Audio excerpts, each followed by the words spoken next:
Hello, Celtic supporters across Scotland and beyond.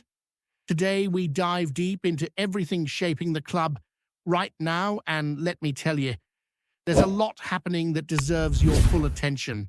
First off, a massive shout to all the new subscribers joining the Celtic Central News family. Your support matters more than ever, and seeing this community grow is something truly special.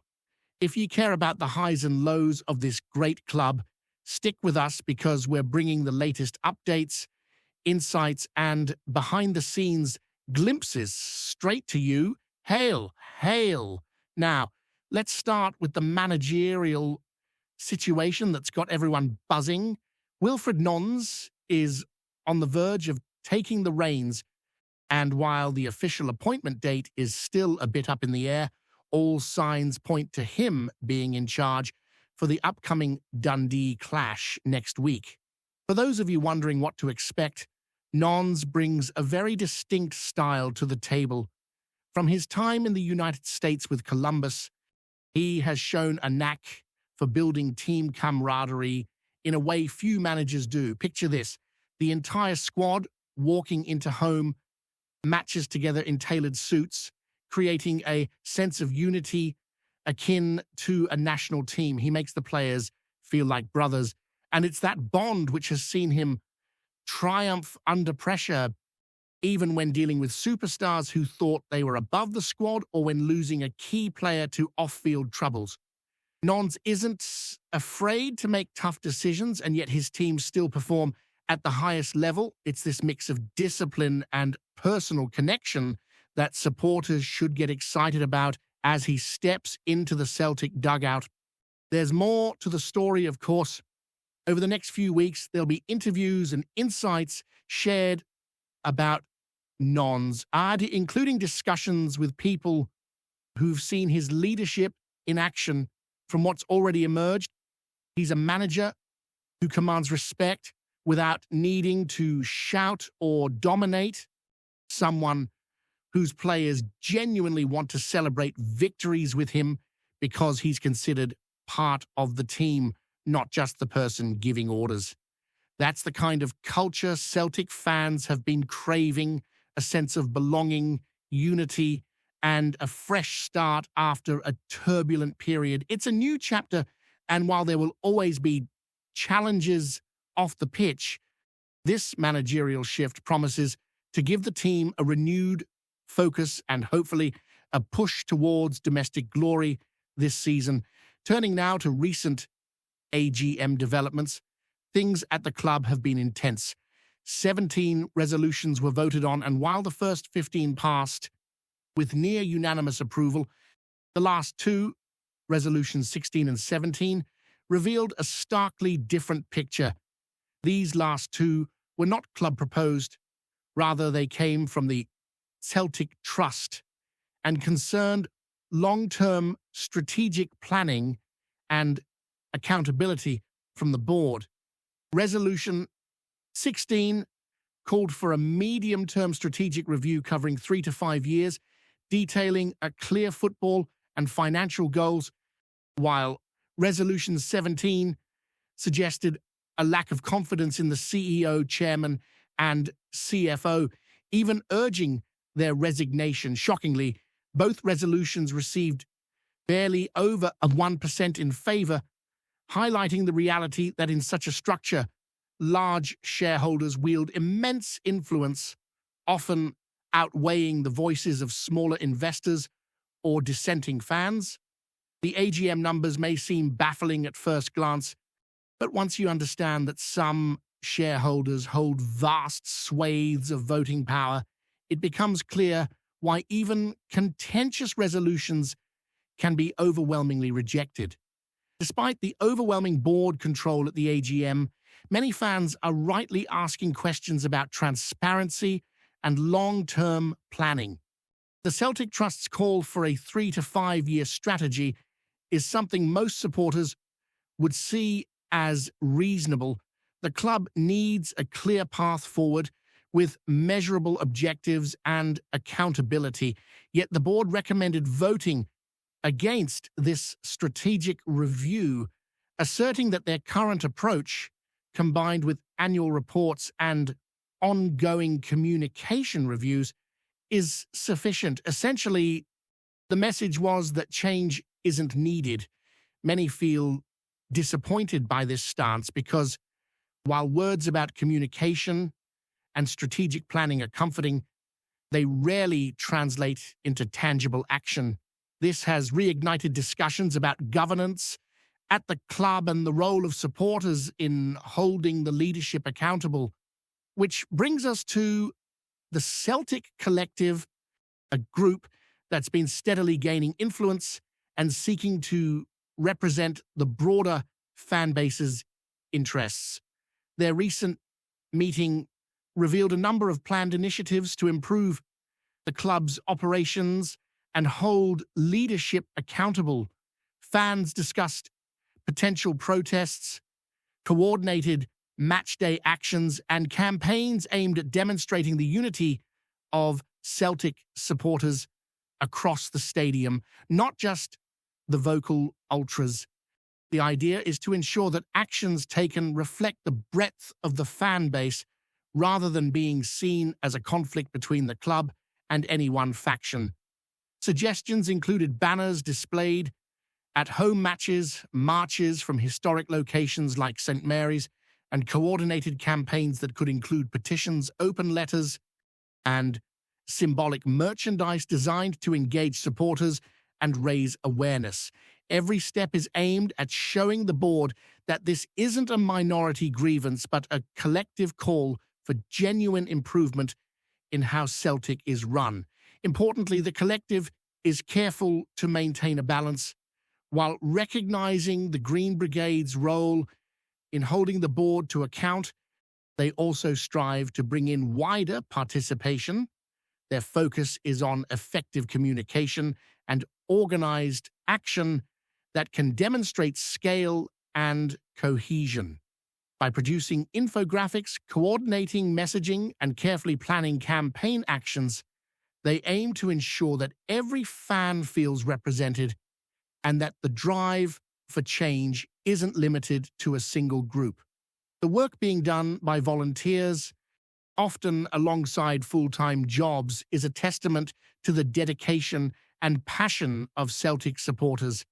It's an effort to reclaim the narrative, show the power of fan unity, and push for a club that reflects the ambitions and pride of everyone who calls Celtic home. Of course, discussions at these meetings are not without debate. Actions like boycotts of merchandise, proposed protests at Europa League matches, or other match day disruptions spark differing opinions about effectiveness and impact. Some argue these measures are necessary to make a strong statement to the board, while others caution that without broad support, such moves could backfire. Regardless, the collective is working to plan strategically, ensuring that campaigns, messaging, and actions remain cohesive and focused, highlighting concerns without alienating the wider fan base. It's a delicate balancing act, and yet the commitment of those involved is remarkable. On match days, the collective is exploring ways to visibly demonstrate support and dissent in a way that unites rather than divides. From banners representing multiple supporter clubs around the stadium to coordinated displays that highlight shared concerns, these initiatives aim to show that fans are engaged, attentive, and invested in the future of the club. Whether it's through symbolic gestures, targeted campaigns, or broader engagement initiatives, the goal remains consistent: to ensure that Celtic operates with accountability, ambition, and in line with the expectations of its dedicated fan base. Meanwhile, off-field matters continue to shape the narrative. Interviews and insights about managerial decisions, financial transparency, and governance are being prepared and will provide supporters with a clearer picture of what's unfolding behind the scenes. These pieces are intended to inform and engage, offering perspective on how the club operates and how fans can influence positive change. Every conversation, every action, and every decision contributes to a growing sense of awareness and collective responsibility among supporters. At the heart of it all, what emerges is a story of resilience, community, and commitment. Celtic fans remain passionately engaged, whether through following team developments, participating in the collective, or simply showing up to support the club at matches. The unity forged through shared experience, both on and off the pitch, underscores the enduring strength of this fan base.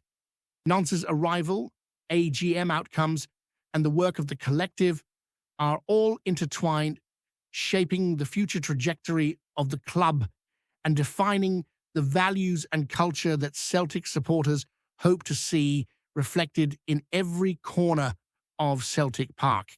Picking up from where we left off, let's talk more about what's unfolding at Celtic, both on and off the pitch, because there's plenty to unpack and it's shaping the mood of every supporter from the terraces to the pubs across Scotland. So the managerial shift with Wilfred Nons coming in isn't just a fresh face, it represents a potential reset for the entire club culture. Supporters have been craving stability and clear direction, and from everything we've seen, Nons is the type of leader who could foster both discipline and camaraderie in equal measure. He's a manager who doesn't just issue instructions from the dugout, but creates an environment where players feel valued and accountable, a unit rather than a collection of individuals. That family atmosphere, built on mutual respect and high expectations, is exactly what Celtic has needed during this period of uncertainty. Fans are understandably curious about how Nons will handle the existing squad. His track record shows that he isn't afraid to make tough calls, even when it involves high-profile players.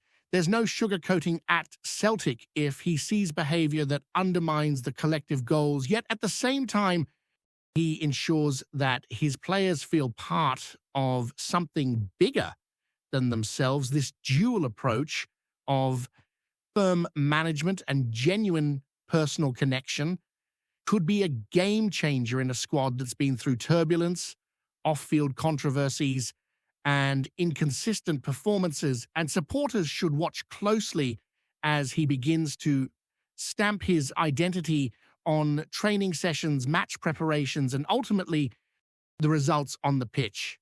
There's a sense of cautious optimism that his presence alone might reinvigorate the team and create a mentality of unity and resilience. Moving on to the governance side, the fallout from the AGM continues to reverberate. The overwhelming rejection of Resolutions 16 and 17 by large shareholders underscores the power dynamics within the club. While the first 15 resolutions, mostly proposed by the board, passed almost unanimously, the ones advocating for a strategic, medium-term plan and accountability measures received barely any support. This reality has frustrated many smaller shareholders and fans who feel that their voices are marginalized. The board's stance against publishing a 3 to 5 year football and financial strategy was particularly galling for those who wanted transparency and measurable goals. Instead, the board leaned on existing annual reporting and vague commitments to review communication approaches, a move that many perceive as maintaining the status quo rather than embracing the opportunity for structured progress. Despite this, there's a growing sense that supporters aren't willing to simply accept the board's position without question. The Celtic Collective has been working tirelessly to channel fan concerns into actionable initiatives. Their latest meeting explored multiple avenues to hold the club accountable and ensure that supporter voices are heard, whether through campaign actions, match-day displays, or broader communications efforts. These discussions aren't just theoretical, they're aimed at producing tangible outcomes that demonstrate the collective power of the fan base. Every banner, petition, or coordinated message is designed to show that this isn't a fringe complaint, but a widespread call for change. By involving a wide range of supporter clubs and groups, the collective seeks to unify fans behind common objectives, moving beyond divisions that can arise from factions like the Green Brigade versus the club. One particularly interesting element is the strategic planning of match day actions, from marches starting at St. Mary's to banner displays representing multiple supporter groups. The collective is carefully considering how best to signal unity and dissatisfaction without creating unnecessary conflict. The goal is to highlight issues like governance, financial management, and football strategy in a visible, impactful way that resonates across the stadium.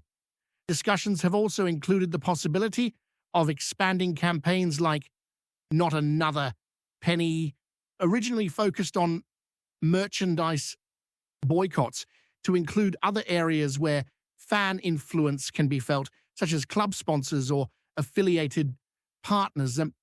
Every initiative is being weighed for effectiveness, reach, and potential for constructive impact. Communication remains a central theme. The collective is working on strategies to ensure that messages are not just reactive responses, but proactive expressions of fan sentiment. Infographics and other visual tools are being explored to clearly demonstrate the breadth of support behind initiatives. This is crucial, as one of the main challenges for the collective is overcoming the perception that only a small faction of vocal supporters are engaged. By illustrating scale, they aim to show that a significant portion of the Celtic fan base cares deeply about how the club is run and wants to see measurable, positive changes. The ambition here is to shape the narrative rather than simply respond to events, asserting influence through organized, visible, and well-communicated action. Before we proceed, subscribe to our channel and enable notifications to receive all exclusive news about Celtic FC. Don't miss any details about your favorite team. It's extremely important for Celtic FC fans. Whispers have been drifting through the corridors of Scottish football, and the murmur has grown that bit louder. Word from sources close to Parkhead and echoed by a well-placed hint from Sky Sports suggests Celtic are lining up a bold move for Lawrence Shankland, a transfer that could reshape the club's attacking identity. Nothing signed, sealed, or delivered, but the very notion has set the green and white faithful buzzing like midges on a summer's night. Shankland, long admired for his sharp instincts and ruthless finishing, is said to be high on Celtic's radar as the club looks to shake up its forward line.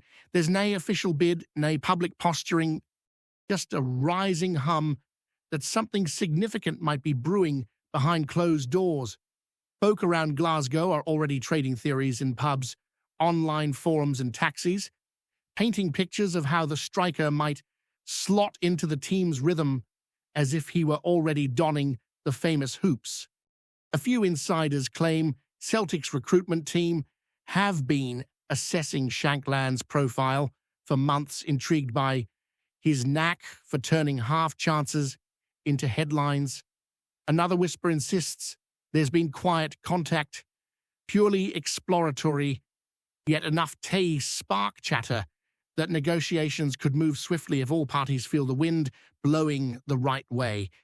It's the kind of rumor that grows legs without much help, especially when the player involved has been repeatedly linked with a step up, supporters naturally are split between cautious optimism and full-blown excitement. Some see Shankland as the ideal spearhead for a refreshed attacking setup, while others wonder if the noise is just another puff of transfer window smoke drifting through the city.